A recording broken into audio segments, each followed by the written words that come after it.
जिल्हा परिषद सातारा आणि त्या अंतर्गत येणाऱ्या 11 पंचायत समितीसाठी उद्या दिनांक 7 फेब्रुवारी रोजी सकाळी 7:30 पासून मतदानाला सुरुवात होणार आहे। जिल्ह्यातील सर्व मतदान केंद्रावर आज मतदान पथकं पोहोचलेली आहेत। त्या ठिकाणी पुरेसा पोलीस बंदोबस्त आपण पुरवलेला आहे। त्याचबरोबर सर्व मतदारांना मतदान केंद्रावर पोहोचल्यानंतर ज्या अत्यावश्यक सुविधा असतात त्यांचीही परिपूर्तता झालेली आहे।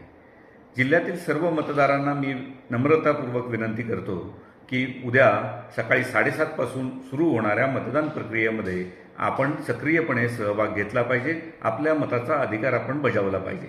भारतीय राज्यघटनेने आपल्याला हा मौलिक अधिकार दिलेला आहे आणि त्या अधिकाराची बजावणी करून स्थानिक स्वराज्य संस्थेच्या कार्यपद्धतीमध्ये कार्यवाहीमध्ये आपण सहभागी होऊ शकतो। आपल्या सहभागाशिवाय योग्य लोकप्रतिनिधी निवडणं शक्य होणार नाही।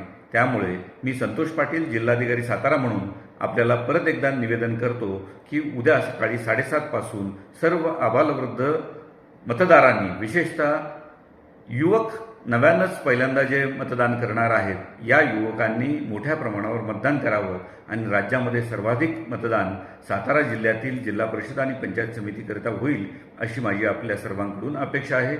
पुन्हा एकदा सर्वांना मी शुभेच्छा देतो आणि विनंती करतो की आपण सक्रियपणे सहभागी व्हावं। धन्यवाद।